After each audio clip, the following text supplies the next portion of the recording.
Goes from January to this year, it went to beginning of April, where we work nonstop and we pass a bunch of bills, and then we hope that the governor will sign the bills that we passed. And so right now, I think the governor has about 7 days left, I believe, is to sign any bills into law. So we're kind of waiting on, we've got several bill signings, I think, this week and next week going on.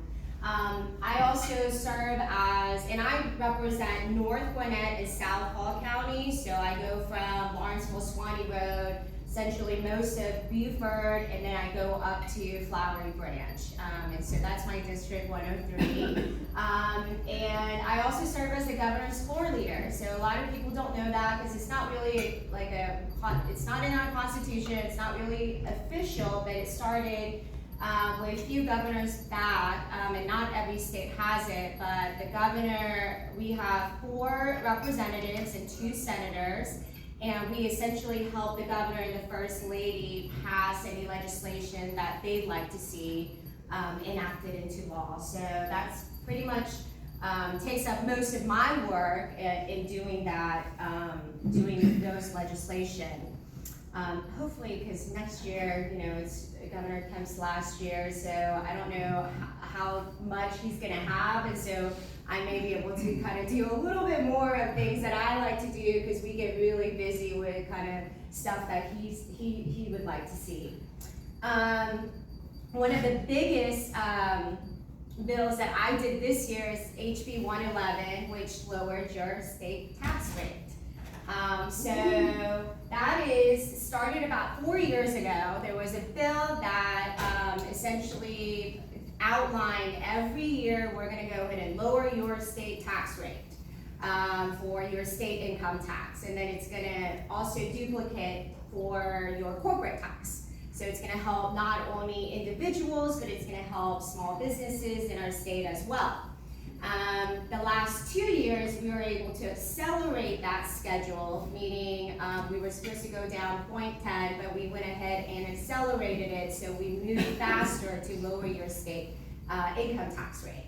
And hopefully, and it's going to continue, and we're trying to get it down to 4.99, and then we'll see where we are budgeting-wise, and then continue to go down from there. And hopefully, my goal that I like to see is to eliminate it completely.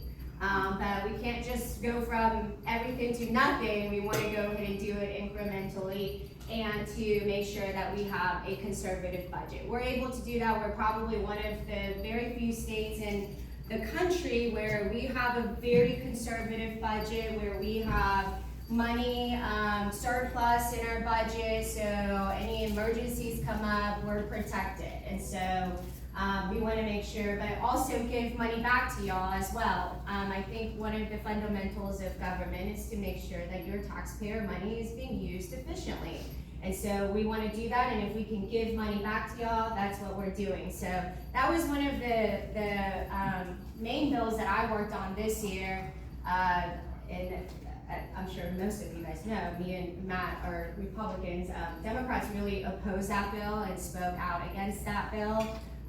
Wanted to see more of our money being used, and we wanted to give it back to y'all, so that's what we did. We also, every year for the last 4 years, we also did tax rebates as well. So if you get a refund, we basically gave extra refunds as well.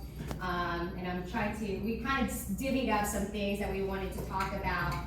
We also exempted full-time active duty military income from the state income tax as well to help our active duty military personnel. So, you know, as far as spending and taxpayer money, we work on it every year so that we can make sure that we try to give you guys as much money back and as much and work on it as best as possible to utilize your money the best that we can.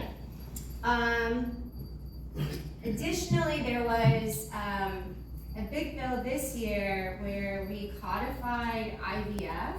So there were some things that where we saw it in Alabama. There was a bill that was passed that essentially conflicted where women couldn't do IVF anymore.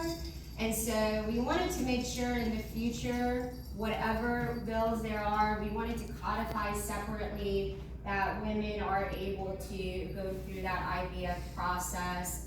We find it important that women have that option, especially we see so many women having trouble getting pregnant, and so we went ahead and codified that. And one of our representative members, and I'm very close to them, him and his wife, they've been trying, they're in their late 40s, and they've been trying for a long time, and they shared this story, so it's, they've been trying for a long time to get pregnant and went through several rounds of IVF and considered several different options, and finally got pregnant. And he was the one who carried this IVF bill, and his wife's due, I think, in a few months. So it was like, it was very cool to see that this is what we're doing, and she's about to have a child in her, I think she's like 46 or 47 or so, and through IVF after trying for so long, and so we wanted to make sure that we highlight that as well. Few other things, there was also a bill regarding sex changes in prison. There are some things that you just don't really think about. But there's, we wanted to prevent taxpayer money from being used for sex changes for prisoners, because right now that's something that happens, and so we wanted to prevent your taxpayer money from doing that. Now, we have a prison reform. I mean, we want to make sure that you don't have prisoners dying in prison or in jail and all of those things, so we're looking at capacity and what we can do to make it more safe and etc. But going beyond that, when you have prisoners, and we're talking, so if you guys don't know, and both of us are lawyers, so there's a difference between a jail and a prison. So if you never knew that, jail is like your county jail, your city jail. They're temporary while you're waiting for your case, or they're for misdemeanors if you are serving anything less than a year. Prison is for essentially any sentences over a year. So usually those are felonies. So you're sitting there for 10 years, 15 years, 5 years. Anything above 1 year sentence, you go to prison. So you're not sitting in your county, you go to one of those prisons. And so any prisoners that are serving a long time and in there for felonies, if they were asking for a sex change, we didn't want our taxpayer to be paid for that. And so we worked on that as well.